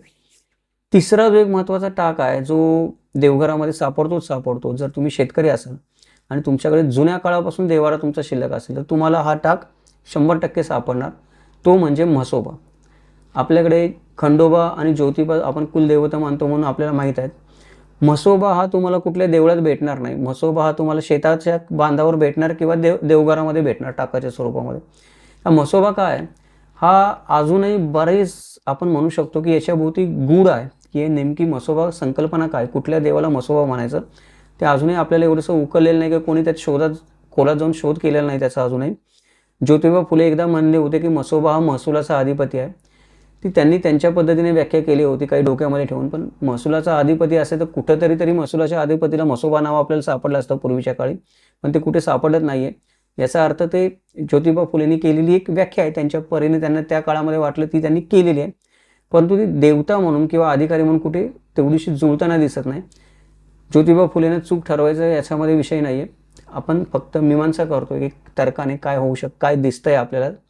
तर म्हसोबा हे नाव कुठेही आपल्याला एखाद्या महसूल अधिकाऱ्याला मिळालेलं दिसत नाही, किंवा जिथे महसूल गोळा केला जायचा किंवा जिथे रांजण ठेवले जायचे जकात गोळा करण्यासाठी तिथे कुठल्या म्हसोबाचं मंदिर आहे असं पण दिसत नाही. त्याच्यामुळे हे महसूलाशी जोडता येणार नाही असं माझं मत आहे. हे सापडतोय कुठे म्हसोबा, बांधावर सापडतोय नाही तर देवाऱ्यात सापडतो. का सापडतोय आपण बघूया. आता म्हसोबाचा जो टाक असतो, आता का सापडतो हे शोधायचं असेल तर शेवटी आपल्याला टाकाचंच बघावं लागणार निरीक्षण करून, कसा दाखवलाय म्हसोबा टाकामध्ये. तर टाकामध्ये काय होतं की बऱ्याचदा एक रेडा दाखवला जातो. रेडा म्हणजे त्याला महिष म्हणतो आपण संस्कृतमध्ये, तो महेशाचं रूप आहे, शिवशंकराचं रूप आहे. आपण बघतो की ग्रामीण भागामध्ये जेवढ्या ग्रामदेवता आहेत त्या सगळ्या शंकराचं तरी रूप आहेत, नाहीतर शिवगण जे आपण म्हणतो ज्याचे अनेक अवतार आहेत शंकराचे, त्या शिवगणांचं तरी रूप आहे. त्यातलाच हा जो एक गण आहे तो आहे महिष आहे.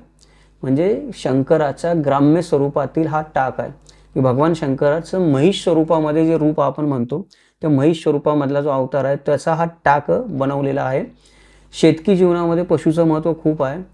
म्हसोबा हा म्हैसोबाचा अपभ्रंश आहे, हे या टाकाचं चित्र पाहून लगेच लक्षात येतं. गाई आणि म्हशी या दोन जे प्राणी आहेत, गाई आणि म्हैस, हे शेतकऱ्याच्या जीवनाचे अविभाज्य भाग आहेत. त्याच्यामध्ये पण गावाकडे तुम्ही गेला तर म्हैस जास्त प्रमाणामध्ये पाळलेली आपल्याला दिसते, गाईंचं प्रमाण थोडं कमी असतं. कारण म्हैस जी असते ती मुळामध्येच रानटी जनावर आहे, तिची फार काही काळजी करावी लागत नाही. सकाळी म्हैस सोडली तर संध्याकाळी चरून घरी येते, मध्ये ती पाण्यामध्ये डुबकी पण मारून येते, स्वतःची आंघोळ करून शांत बसून सकाळ संध्याकाळी तिचं दूध काढता येतं. आणि समजूतदार पण प्राणी आहे म्हैस बऱ्यापैकी, आणि माणसावर जीव लावणारा पण प्राणी. तुमच्या घरामध्ये म्हशी असतील तर म्हशी तुम्हाला ओळखतात आवाजावरून किंवा वेगळ्या वेगळ्या आकारावरून. तर म्हैस आहे ही शेतीच्या कामामध्ये जास्त उपयोगी होती. जुन्या काळामध्ये पण रेडा जो असे तो प्राणी अवताला जोडला जाऊन ओढला जात असे काही ठिकाणी. बैल आणि गायींचा वापर कधी चालू झाला महाराष्ट्रामध्ये हा पण एक संशोधनाचा विषय आहे, पण मला वाटतं की नंतर चालू झाला असायला पाहिजे, कारण म्हैस हा पूर्वपाळ काळापासून आपल्याला त्याचे उल्लेख सापडतात. अनार्यांच्या संस्कृतीमध्ये आपल्याला वेगवेगळी कुळं म्हशीशी किंवा रेड्याशी संबंधित असलेली सापडतात. त्याच्यामुळे म्हैस हा प्राचीन काळापासून आपण म्हणू शकतो की जनजीवनाचा भाग आहे. त्याच्यातूनच हे शंकराच्या रूपाचा एक देव तयार झालेला आहे. आणि म्हैसोबा ज्याला आपण म्हणतो, त्याचं हे म्हसोबा एक अपभ्रंश होऊन नाव तयार झालेलं आहे. हे टाकाचं चित्र बघितल्यावर आपल्या लक्षात येतं. तरी पण अजून त्याच्याबद्दल ही थोडीच माहिती सांगितली मी. माझं अजून असं म्हणणं आहे की अजून याच्याबद्दल संशोधन होणं गरजेचं आहे. अजून कोणीतरी या विषयाच्या मागे लागून त्या टाकाचा विषय घेऊन म्हसोबाचा टाक फक्त हाच संशोधनाचा विषय घ्यायचा आणि महाराष्ट्रामध्ये कुठे कुठे म्हसोबाचे टाक आढळतात ते सगळे म्हसोबाचे टाक शोधून काढायचे. सगळ्या शेतीच्या बांधावर जिथे तिथं म्हसोबा आढळतो तिथे जाऊन त्याचा अभ्यास करायचा आणि मग काहीतरी आपल्यालाही म्हसोबा दैवत आलं कुठून याच्याबद्दल बोलता येऊ शकेल. आत्ता माहिती मर्यादित आहे, त्यामुळे आपण जास्त काही बोलू शकत नाही. तरी पण टाकावरचं चित्र बघितल्यावर आपल्याला ते महिष आहे, तो म्हसोबा आहे हे आपल्याला कळलं पाहिजे, म्हणून ही थोडीशी माहिती सांगितली. मुळामध्ये जसं मी म्हटलं तसं की म्हसोबा बांधावर असतो, तो बांधावर पण नसतो. तो म्हसोबा असतो तो शेतात विहिरीजवळ असतो. म्हणजे आपण बघतो की पूर्वीच्या काळी काय केलं जायचं की माझं शेत आहे, शेताच्या कडेने ओढा जातो, तर ओढ्याचा जवळपासच जलस्रोत असतात नेहमी. त्यामुळे नेहमी आपण बघतो की ओढ्याच्या जवळपासच कुठेतरी शेतामध्ये एखादी विहीर खोदली जायची, तिला पाणी लागायचं, बऱ्यापैकी पाणी चालायचं त्याच्यामध्ये. पाणी असेल, ओढा असेल, पाणथळ असेल, तिथे साप पण फिरतात. त्याच्यामुळे म्हसोबा जो असतो, हा म्हसोबा हा विहिरीजवळ त्याची स्थापना केली जायची, कारण म्हसोबा शंकराचा अवतार मानला जायचा. हे मोठमोठे नाग जे त्या काळामध्ये शिरत असत त्यांनी दंश करू नये किंवा त्यांनी इजा होऊ नये, तर म्हसोबा हा देव तिथे मी स्थापन केलेला आहे, शंकराचा अवतार असणारा. त्याच्या प्रभावाने मला सुरक्षितता लाभते. पशु नाग आपण म्हणतो, साप म्हणतो, सर्प म्हणतो, अजून विषारी कीटक असतात, ते दंश करत नाहीत. या श्रद्धेने या प्राण्यांनी मला अडचण करू नये किंवा मला त्रास देऊ नये म्हणून म्हसोबाची स्थापना आपल्याला विहिरीच्या कडेला केलेली आढळून येते. बऱ्याचदा तुम्ही गावाला गेला, जुन्या विहिरी असतील पडलेल्या झडलेल्या थोड्या, त्याच्या आजूबाजूला तुम्ही बघितलं तर कुठेतरी 2-3 देव तुम्हाला गुलाल किंवा शेंदूर टाकून अर्ध्या बुजलेल्या अवस्थेत आत्ता पण दिसतील तुम्हाला, की अर्धवट आहेत, बुजलेले आहेत. कुठेतरी एखाद्या झाडाला तरी शेंदूर लावलेला, तर तो म्हसोबा आहे, लक्षात ठेवा. विहिरीच्या कडेला म्हसोबा. त्याच्याबरोबर हा म्हसोबा त्या क्षेत्राचं रक्षण करतो, ही त्याच्यामध्ये धारणा आहे. म्हसोबा उग्र दैवत आहे, त्याला अमावस्येलाच नारळ फोडावा लागतो, त्याला पौर्णिमा चालत नाही, दुसरी एकादशीची चौथ चालत नाही, अमावस्येला नारळ फोडायचं. आणि जिथं जिथं म्हणून निर्जन जागा आहे, त्या निर्जन जागेवर तुम्हाला जर एखादा शेंदूर छापलेला दगड दिसला शेतामध्ये, जंगलामध्ये, तर तो म्हसोबा आहे. कारण सर्प, त्यानंतर इतर विषारी विंचवासारखे कीटक, अजूनही दुसरे विषारी प्राणी जे मनुष्याला दंश केला तर मनुष्याला मृत्यू होऊ शकतो किंवा अडचण येऊ शकते, हे सगळे प्राणी जे निर्जन स्थळी प्राणी आढळतात, त्या निर्जन स्थळी जर कधी माझं जाणं झालं तर या प्राण्यांपासून माझा बचाव व्हावा म्हणून माणसाने त्याची निर्जन स्थळी म्हसोबाची स्थापना केलेली आपल्याला आढळते. आणि त्याचा कुठे नाही कुठेतरी जर तुम्ही थोडासा अभ्यास केला तर शिवशंकराशी पण संबंध जोडलेला आढळून येतो. असा हा एक वैशिष्ट्यपूर्ण समाजाची माहिती देणारा हा टाक आहे, ज्याच्या देवघरामध्ये म्हसोबाचा टाक आढळेल. त्याच्या तुम्ही शेतीवर जाऊन जर बघितलं तर फार शक्यता आहे की तिथे एखादा म्हसोबा तुम्हाला भेटेल. फार शक्यता आहे की तुम्हाला त्या ठिकाणी एखादा आपण म्हणू शकतो की बांबूचं वन त्या ओढ्यामध्ये उगवलेलं दिसेल. फार ठिकाणी तुम्हाला असं दिसेल की त्याची शेती कुठेतरी निर्जन ठिकाणी आहे, अडचणीच्या ठिकाणी आहे, जिथं जंगली प्राण्यांची भीती आहे. म्हणजे ज्याच्या घरात म्हसोबाचा टाक आढळला त्याची तुम्हाला शेतीवाडी आणि विहीर आढळण्याची शक्यता जास्त आहे. म्हणजे देवारा वाचला तर तुम्हाला सामाजिक परिस्थिती समजते, मी म्हणतो ते अशा पद्धतीने समजते, म्हणून थोडंसं जास्त याचं विवेचन केलेलं आहे. चौथा जो टाक आपल्याला आढळतो, चौथा टाक आहे तो म्हणजे खंडोबा. तर खंडोबाचा टाक आढळण्यामागे काहीच आश्चर्य नाही. आपल्याला सर्वांना माहिती आहे की खंडोबा लोकदैवत आहे, महाराष्ट्राचा कुलदैवत आहे. कारण चातुर्वर्ण्यामध्ये खंडोबा हे दैवत मानले जातात. चारही वर्ण जे असतात त्या चारही वर्णामध्ये खंडोबा हे कुलदैवत आहे. त्यामुळे त्याच्या अनेक कथा प्रचलित आहेत. खंडोबा इतक्या कथा आणि आख्यायिका या महाराष्ट्रामध्ये दुसऱ्या कुठल्याही देवतेच्या नाहीत, लक्षात ठेवा. आपल्याला असं वाटतं की ब्रह्मा, विष्णू, महेश, रामकृष्ण मोठ्या देवता झाल्या, त्यांच्या मोठे ग्रंथ लिहिले. महाराष्ट्राचं नाव घेतलं तुम्ही तर खंडोबा ही एकमेव देवता अशी जिच्या दंतकथांना आख्यायिकांना अंत नाही. गावागावामध्ये, देवाऱ्यामध्ये सगळीकडे तुम्हाला आढळून येतात. कुणाच्याही घरामध्ये देवाऱ्यामध्ये तुम्हाला खंडोबाचा टाक आढळला तर त्याच्याकडे खंडोबाची एक वेगळी आख्यायिका आहे, लक्षात ठेवा. खरं त्या आख्यायिकांचा पण संग्रह केला पाहिजे. आता जुनी जाणती माणसं निघून गेली, त्यांच्यावर तो इतिहास पण निघून गेला. ठीक आहे, अजूनही कुठे सापडल्या तर त्यांचा संग्रह करायला काही हरकत नाही. तरी पण आपण जर सर्वसाधारणपणे ढोबळ मानाने खंडोबाबद्दल काही मत नोंदवायचं म्हणलं तर खंडोबाचा जो इतिहास आहे तो आपल्याला थोडासा बुचकळ्यात पाडणार आहे, म्हणजे विचार करायला लावणार आहे की हा नेमका आहे कुठल्या प्रकारचा देव आहे. मुळात असं सांगितलं जातं की खंडोबा जो होता तो माणूस जेव्हा पशुपालन करत होता त्या काळापासून माणूस हा खंडोबाला मानत आलेला आहे. कारण शेळ्या, मेंढ्या, लोकर, धनगर, कुत्रा यांना खंडोबाच्या इतिहासामध्ये महत्त्वाचं स्थान आहे. कोळी समाज जो रानावनामध्ये राहतो, बोट वाहन करतो किंवा पाणी आणण्याचं काम करतो, या कोळी समाजामध्ये पण शिकार मासेमारी करायला कोळी समाज जातो. त्यावेळेला प्राण्यांशी संबंध येतो. तर कोळी समाजाशी पण खंडोबाचा जवळचा संबंध आहे. जेजुरीचा खंडोबा आहे तो हातामध्ये तलवार घेतलेला आहे आणि पालीचा खंडोबा आहे तो हातामध्ये भाला घेतलेला आहे. आता याची धार्मिक मीमांसा काही असेल, पण सामाजिक ऐतिहासिक मीमांसा होणं गरजेचं आहे की का त्यात खंडोबाने जेजुरीची तलवार घेतली आणि पालीच्या खंडोबाने भाला का घेतला, याच्यावर पण कोणीतरी सामाजिक दृष्टीने संशोधन करणं गरजेचं आहे. धार्मिक गोष्टी आपण नेहमीच आख्यायिका ऐकत असतो आणि हा जेजुरीचा खंडोबा तलवार घेऊन हातामध्ये उभा आहे आणि पालीचा खंडोबा हातामध्ये भाला घेऊन दैत्याला मारताना का दिसतोय, हा का फरक पडला त्याच्यामध्ये, काहीतरी कारण असणार आहे. हे कारण आपल्याला सामाजिक शोधता आलं तर अजूनही आपल्या इतिहासामध्ये भर पडू शकते. तर या अशा छोट्या मोठ्या गोष्टी आहेत की ज्या आपल्याला टाकाचं निरीक्षण करून समजतात. म्हणजे खंडोबाचा टाक जर तुमच्या देवाऱ्यामध्ये असेल, त्याच्या हातामध्ये भाला आहे, तो दैत्याला मारतो, तर पालीचा खंडोबा आहे. तुमचं कुलदैवत पालीचा खंडोबा आहे, जेजुरीचा खंडोबा नाही. तर तुमच्या घराण्यामध्ये टाक असेल, जेजुरीच्या खंडोबाचा हातामध्ये तलवार घेतलेला, तर तो जेजुरीचा खंडोबा, घोड्यावर बसलेला अजून जो कोणी असेल तर. तर हे छोटे मोठे फरक आहेत. बऱ्याचदा काय होतं की माझं कुलदैवत असतं पालीचा खंडोबा, मला काहीच माहीत नसतं, कोणीतरी म्हणतं माहीत नसतं तर मान खंडोबाला कुलदैवत तू. मी जातो आणि जेजुरीच्या खंडोबाला कुलदैवत मानायला लागतो. जरा देवाऱ्यामध्ये बघितलं डोकावून तर कळू शकेल, नाही हे कुलदैवत नाही, ते कुलदैवत आहे. हे खंडोबाचं उदाहरण झालं फक्त. अशी कुलदैवतामध्ये आपल्या सर्वांची फसवणूक होते ते आपण स्वतः करून घेत असतो. अज्ञानापोटी आपण या गोष्टींकडे लक्ष देत नाही. अखंड अज्ञान आहे आपलं, त्याच्यामुळे ही गोष्ट होते. अजून पाचवा जो एक महत्त्वाचा टाक आपल्याला आढळतो, तो पाचवा टाक म्हणजे देवांचा रक्षक अथवा वीर. मंदिरामध्ये जसं एक द्वारपाल असतो तसं प्रत्येक घराला एक वॉचमन असतो किंवा घराचं रक्षण करणारी एक व्यक्ती असणं गरजेचं असते. बऱ्याचदा ही जी व्यक्ती असते ती हातामध्ये आपण म्हणतो की एक द्वारपाल हातामध्ये ढाल तलवार घेऊन उभा असतो. काही ठिकाणी त्याने धनुष्यबाण आणि भाला पण घेतलेला असतो. त्याच्याबरोबर सूर्यचंद्र दाखवलेले असतात. घरातली भांडी कुंडी 4 फुल्या गोल चित्रात दिसतात. 4 फुले आणि गोल म्हणजे आपले देव आहेत. हा आपल्या देवांचं रक्षण करतो असं मानलं जातं. हा टाक जो आढळतो याच्यामध्ये देवाऱ्यामध्ये, तो बऱ्याचदा ढाल तलवार घेतलेला देव असतो, पण त्याचं काही नाव कळत नाही.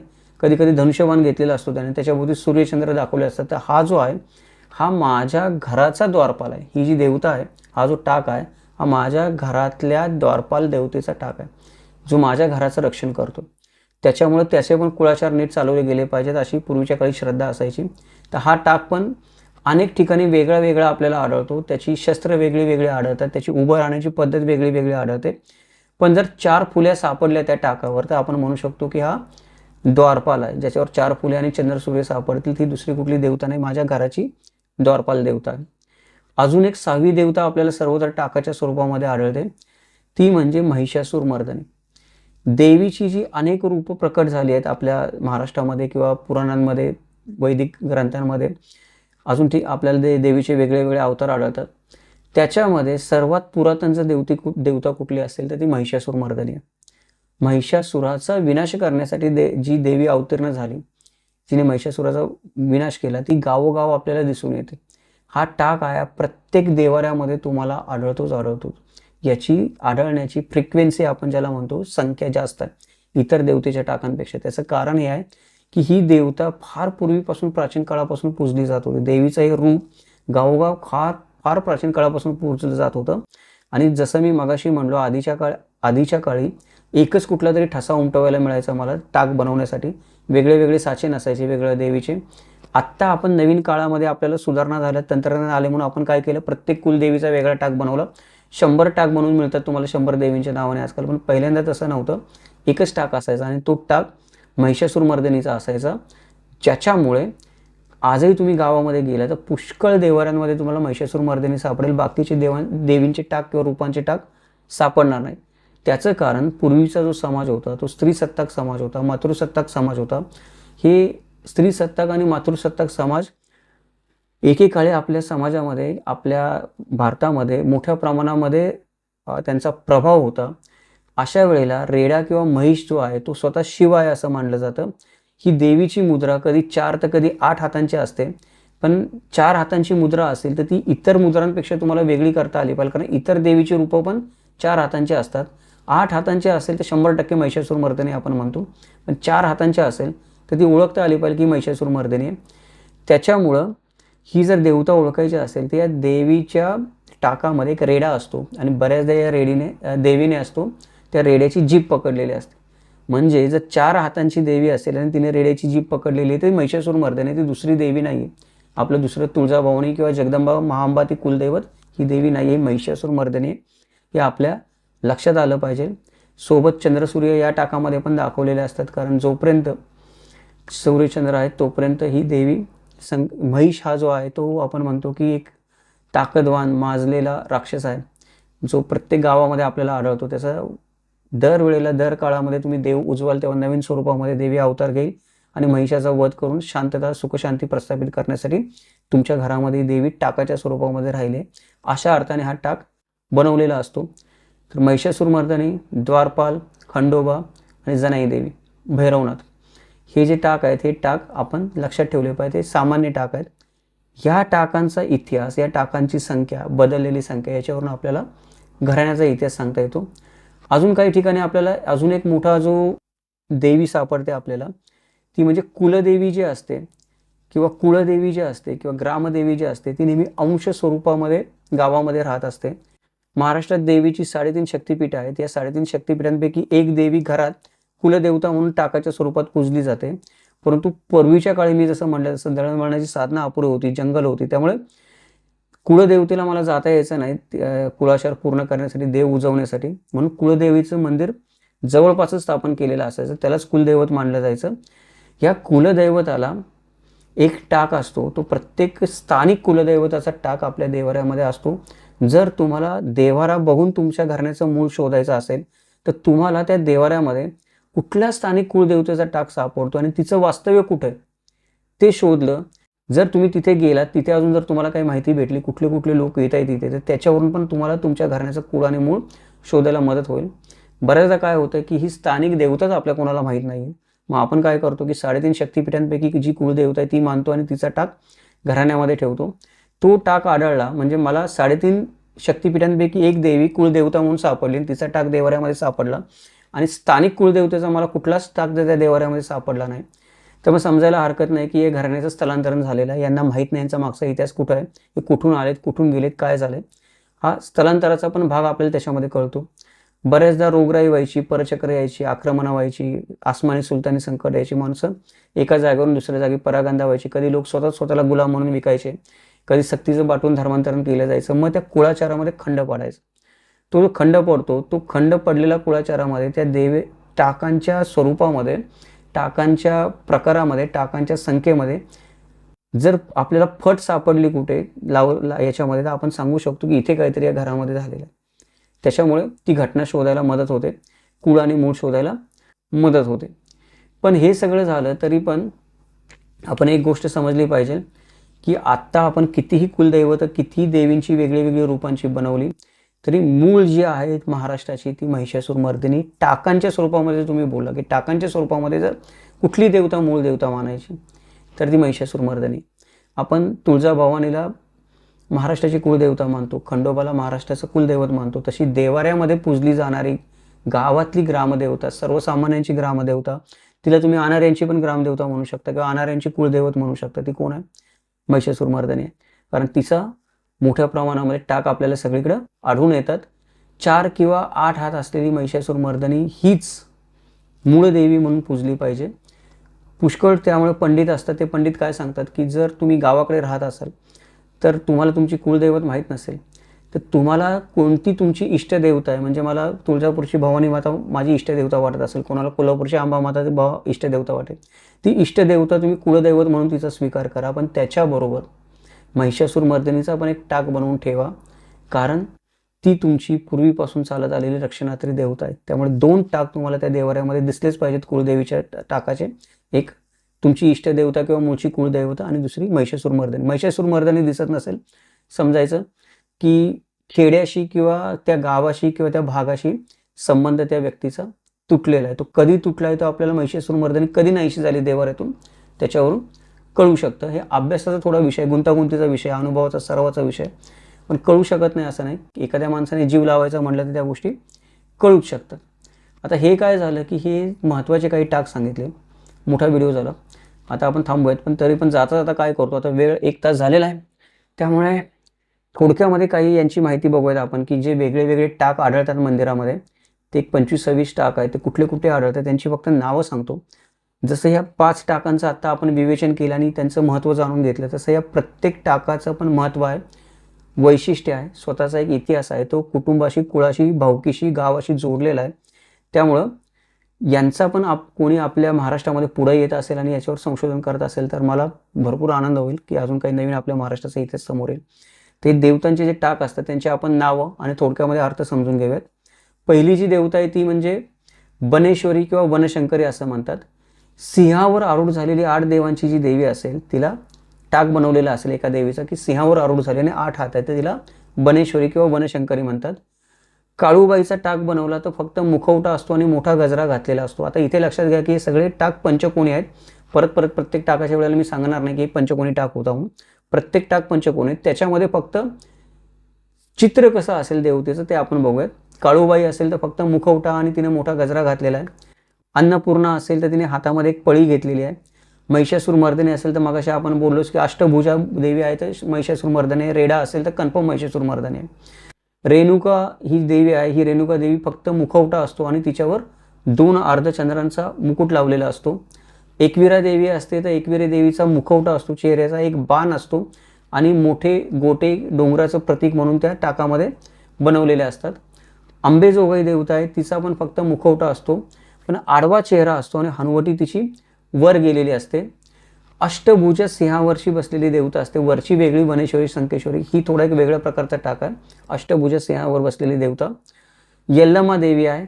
यल्लमा देवीला 10 हात आणि डोक्याच्या मागे चक्र कोरलेलं असतं, तर तो जर आपल्याला दिसलं 10 हात दिसले तर ती यल्लमा देवी आहे. अष्टभुजा असेल तर महिषासूर मर्दनी. हा फरक आपल्याला कळला पाहिजे. जोखाई एक देवीचं नाव आपल्याला आढळतं. हे जनाई देवीचंच एक रूप आहे, फक्त त्याच्यामध्ये जनाई देवीसारखंच कणीस असतं, फक्त कणीस आणि मूल फक्त या देवीमध्ये नसतं, बाकीच्या गोष्टी असतात. म्हणजे जनाईची जी आपण वैशिष्ट्य बघितली थोड्या वेळापूर्वी भरपूर, त्यातलं कणीस आणि मूल काढून टाकलं तर बाकीची वैशिष्ट्य जर जोडली तर ही जोखाई देवी आहे, जनाईचाच एक अंश असलेली. लक्ष्मी देवी आहे. लक्ष्मी देवीचा आत्ता आधुनिक जो टाक आपण बनवला त्याच्यामध्ये 2 हत्ती सोंडेने हार घालताना आपल्याला दिसतात. तर ती जी देवी दिसते ती लक्ष्मी देवी आहे. म्हणजे लक्ष्मी देवी बसलेली आहे, कमळावर असेल, उभे असेल, पलंगावर असेल. 2 हत्ती जर तिला मागून कमळाचा हार घालत असतील, सोंडेने हार घालत असतील, फुलांचा, कमळाचा नाही, फुलांचा हार सोंडेने घालत असतील तर ती लक्ष्मी देवी आहे. ज्योतिबा घोड्यावर स्वार झालेला, समोरून व हातात तलवार घेतलेला, नेहमी त्याचा टाक बनवलेला आपल्याला दिसतो. नवनाथ जे असतात ते नवनाथांचे 9 देव एकाच टाकामध्ये कधी कधी आपल्याला दिसतात, कधी कधी वेगळे वेगळे पण टाक बनवलेले दिसतात. मुंजोबा, मागाशी मी म्हटलं तसं, एक उभा उग्र स्वरूपाचा पुरुष, मोठे डोळे, मोठ्या मिशा, उग्र स्वरूप आणि हातामध्ये त्याने एक अग्नी पकडला आहे, तर तो मुंजोबा आहे. जे आपण म्हणलं काही उग्र देवता पण ती सामील केलेली असतात. मुंजोबा असेल, त्यानंतर बेताळ असेल, आग्या असेल, ही ते देवतांचे टाक आहेत. भैरोबा आहे. तो भैरोबा हा घोड्यावर नेहमी एकटाच बसलेला असतो आणि त्याच्या हातामध्ये तलवार असते. भैरोबाबरोबर दुसरं कोणी नसतं. तो दुसऱ्या गोष्टी काही काही लोक काय करतात की पालीचा खंडोबा जो हातामध्ये भाला घेतलेला आहे त्याला भैरोबा समजण्याची चूक करतात, तर तसं करू नका. हातामध्ये तलवार घेतलेला आहे तर तो ज्योतिबा पण नाही आहे.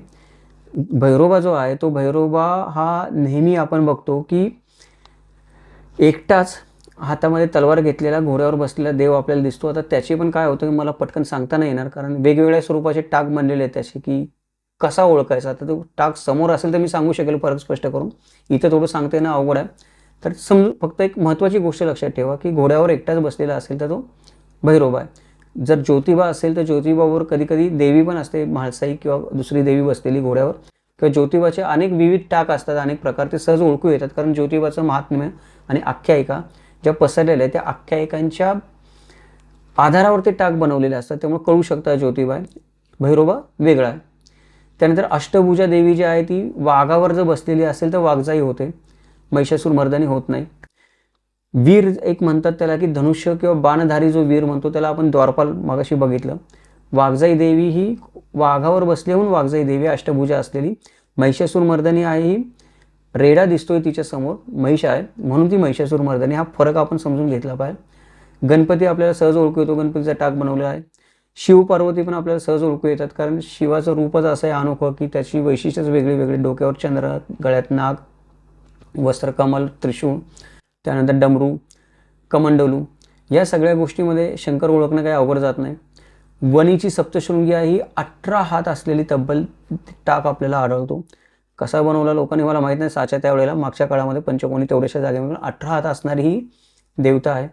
औंची देवी पण आपल्याला सापडते. घोड्यावर बसलेली देवी पण आपल्याला काही टाकामध्ये सापडते. कोल्हापूरची महालक्ष्मी सापडते. माता पिता आपण म्हणतो की पितरांचे टाक, ते माता पिता आहेत. काही काही वेळेला आई वडिलांचे टाक जे असतात ते पूजण्यासाठी एकाच टाकामध्ये आई वडील दोघेही कोरलेले असतात. तर जर जुन्या काळामधला तुम्हाला एखादा फेटा घातलेला पुरुष, डोक्यावर पदर घेतलेली एखादी स्त्री, असा दोघांचा जर टाक आढळला तर तो पितरांचा टाक आहे समजायला आपल्याला मदत होते. अजूनही पितरांचे टाक कसे ओळखावे त्याच्या भरपूर गोष्टी आहेत. तर ते आता इथे सांगत बसले तर वेळ जाईल, त्यामध्ये नाही सांगत, आता विषयांतर होईल. अजून एक टाक आढळतो तो 25वा म्हणजे साती आसरा, म्हणजे 7 देवी आपण म्हणतो. तर 7 आसरा या आहेत, त्यांना देवी मानायचं, यक्षिणी मानायचं का पिशाचे मानायचं, याच्याबद्दल वेगळ्या वेगळ्या धारणा आहेत वेगळ्या वेगळ्या ग्रंथामध्ये. परंतु या 7 आसरा पण गावामध्ये पूजल्या जातात. कधी भयाने, कधी भक्तीने पूजल्या जातात. त्या 7 देवींचे वेगळे वेगळे टाक असतात, किंवा एकाच टाकामध्ये कधी 7 देवी असतात, किंवा मग यांचं प्रतीक म्हणून मगर दाखवली जाते. मगरीचा टाक बनवला जातो, किंवा एक देवी स्त्रीचं चित्र काढलं जातं आणि मगर दाखवली जाते. अशा पद्धतीचा पण टाक काही ठिकाणी दिसून येतो. त्यानंतर चंद्रसेन उर्फ चंदोबा हा घोड्यावर आणि हातात तलवार घेऊन बसलेला असतो. त्याच्या उजव्या बाजूला जानाई आणि डाव्या बाजूला जोगेश्वरी देवता कोरलेली असते. असे जे काही टाक आहेत 25-26 टाक हे आपल्याला आढळून येतात आपल्या महाराष्ट्रामध्ये देवाऱ्यामध्ये पूजलेले वेगवेगळ्या प्रकारचे. अजूनही टाक उदंड आहेत, आपण संशोधन करू तेवढं कमी आहे. पण आता आपल्याला थांबलं पाहिजे, 1 तास जवळजवळ होऊन गेले, त्यामुळे आपण 1 तासापेक्षा जास्त व्हिडिओ नाही बनवू शकत. त्यामुळे आपण इथे थांबूयात. सारांश सांगायचं एवढंच आहे, या सगळ्या व्हिडिओ बनवण्यामागे, एवढी शोधाशोध करून व्हिडिओ बनवण्यामागे सारांश एवढाच आहे की देवारा जो तुमच्या घरातला आहे तो देवारा असं समजा की एक माहितीचं मोठं गाभा आहे. की जर तुम्हाला मगाशी मी म्हटलं तसं की मोडी लिपीतलं पत्र वाचता येत आहे, तुम्हाला शिलालेख वाचता येत आहे, तुम्हाला मातीमध्ये चित्र कोरले ती कळत आहेत, तुम्हाला साईन बोर्ड काय आहेत ते, त्यातून तुम्हाला इतिहास कळतोय, तर तुम्हाला देवारा वाचता आला तर त्याच्यातून पण जास्त इतिहास कळू शकतो सामाजिक. आपण त्या अंगाकडे आपल्याकडे संशोधनाच्या आज ताब्यात दुर्लक्ष झालेलं आहे अक्षरशः. ती गोष्ट धार्मिक गोष्ट म्हणून, अंधश्रद्धा म्हणून सोडून देण्यात आलेली बऱ्याच प्रमाणामध्ये. गावागावामधले देवारे आपण अजूनही जे काही शिल्लक असतील कोणाच्या घरामध्ये, देवळामध्ये, देवळं जी काही शिल्लक असतील, देवारेच नाही देवळं जी काही शिल्लक असतील अजूनही, ज्यांची बनावटीमध्ये आपल्याला कळेल किंवा बांधकामामध्ये आपल्याला कळेल की कुठल्या काळातले देवळं, या सगळ्यांची जपणूक केली पाहिजे. जास्तीत जास्त आपले तरुण मित्र आहेत, तरुण मित्रांचं इकडे लक्ष आपण वळवलं पाहिजे की जसं तुम्ही मोडी लिपीचे क्लासेस घेऊन मोडी लिपी शिकता तसं हेही वाचायला शिका, देवदेवतांचे टाक वाचायला शिका. आणि त्याच्याबद्दल धार्मिक श्रद्धा असू द्यात, प्रत्येकाची आपल्या धर्माची श्रद्धा असते. श्रद्धा ठेवणं न ठेवणं प्रत्येकाचा वैयक्तिक प्रश्न आहे. कोणाला देवाला मानणं न मानणं, पूजा अर्चा करणं न करणं प्रत्येकाचा वैयक्तिक प्रश्न आहे, तो आपण थोडा बाजूला ठेवूया. धार्मिक श्रद्धा बाजूला ठेवूया आपण. तुमची कोणती धार्मिक श्रद्धा असेल तरी पण इतिहासाचा विषय म्हणून तुम्ही देवाकडे बघायला लागा. संशोधनाचा विषय म्हणून तुम्ही या चांदीच्या टाकांकडे बघायला लागा. चांदीच्या टाकांच्या अनुषंगाने आजूबाजूच्या ग्रामदेवता शोधायचा प्रयत्न करा. तो चांदीचा टाक देवाऱ्यात आहे याचा अर्थ त्याच्याशी निगडीत कुठली तरी ग्रामदेवता तुम्हाला आजूबाजूला दिसेल. त्यातून तुम्हाला गावाचा इतिहास समजेल, कुळाचा इतिहास समजेल, अजून भरपूर गोष्टी कळतील. तर हे सगळं एक नवीन आपल्याला इतिहास संशोधनामधलं एक दालन आहे, ज्याच्याकडे आपण म्हणतो की सगळ्यांनीच दुर्लक्ष केलेलं आहे. जर या व्हिडिओच्या माध्यमातून काही लोक याच्याकडे वळू शकले आणि महाराष्ट्राचा इतिहास अजून काही नवीन समोर येऊ शकला, तर्कशुद्ध म्हणतोय मी, भावनिकतेवर आधारित नाही, मी मोठा, माझा देव मोठा, माझा धर्म मोठा, या गोष्टीतून आपण बाहेर आलं पाहिजे. माझा मोठा आहे तर तुमचाही मोठा आहे, सगळ्यांचाच मोठा आहे, देव सगळ्यांचाच मोठा आहे. देव कोणाचा लहान असणार आहे? तुमचा मोठा आणि माझा लहान असं कसा होईल? नाही होऊ शकत. तर तो वेगळा भाग आहे श्रद्धेचा. पण तर्काने जर आपण याकडे बघितलं तरी पण अजून बराचसा अपरिचित, अप्रकाशित आणि धक्कादायक इतिहास समोर येऊ शकतो. तर मला असं प्रामाणिकपणे वाटतं की जास्तीत जास्त लोकांनी याच्याकडे वळावं. आपल्या सर्वांना कळकळीची विनंती आहे. एवढं जरी झालं तरी हा व्हिडिओ बनवण्याचं सार्थक झाल्यासारखं होईल. आज आपण इथे थांबूयात. थोडा वेगळा विषय होता, पण आपल्याला जर आवडला असेल तर जरूर व्हिडिओला लाईक करा, शेअर करा. काही शंका असतील, एखादा विषय समजला नसेल नेहमीप्रमाणे, आपण खाली मला प्रतिक्रियेमध्ये प्रश्न विचारू शकता. बऱ्याच मित्रांकडे माझा व्हॉट्सअप नंबर पण आहे, आपल्या सबस्क्रायबर मित्रांकडे. जर काही शंका असेल तुम्ही मला तिकडे पण विचारू शकता. जेवढं मला मदत करता येईल तेवढं करण्याचा मी नक्की प्रयत्न करेन. जर या व्हिडिओच्या निमित्ताने आपण प्रथमच किमंतू लाईव्ह चॅनलला भेट देत असाल तर आपल्याला विनंती आहे, कृपया चॅनलला सबस्क्राईब करा, नोटिफिकेशन बटन ऑन ठेवा, जेणेकरून आपल्याला इतिहासाच्या संदर्भातले असे वेगवेगळ्या प्रकारचे नवीन नवीन कोण असलेले व्हिडिओ अजून पाहता येतील, त्यांचा अभ्यास करता येईल. आपल्या सर्वांची साथ असेल तर व्हिडिओ बनवायला आणि संशोधन करायला अजून थोडा हुरूप येतो. त्यामुळे चॅनलला सबस्क्राईब करत चला. हे अशा प्रकारचे संशोधनपूर्ण, अभ्यासपूर्ण, नवीन दृष्टिकोन देणारे व्हिडिओ बनवायला नेहमीच प्रायोजकत्वाची गरज लागत असते. जर आपल्या चॅनलचा उद्देश आपल्याला आवडला असेल तर आपल्या चॅनलला कुठल्याही माध्यमातून आपल्याला मदत करता येणं शक्य असेल, गुगल पेच्या माध्यमातून, त्याचबरोबर मेंबरशिपच्या माध्यमातून किंवा सुपर थँक्सच्या माध्यमातून, तर जरूर मदत करावी विनंती. हे ज्ञानयज्ञाचं काम अजून चांगल्या प्रकारे पुढं नेता येईल. इतिहासाचं, धर्माचं, समाजाचं आणि विज्ञानाचं हे असंच तर्कशुद्ध विवेचन, वस्तुनिष्ठ मूल्यमापन आणि चिकित्सक विश्लेषण ऐकण्यासाठी पाहत राहा किमंतू लाईव्ह. भेटूयात उद्या एका नवीन व्हिडिओ सोबत. जय महाराष्ट्र, जगदंब.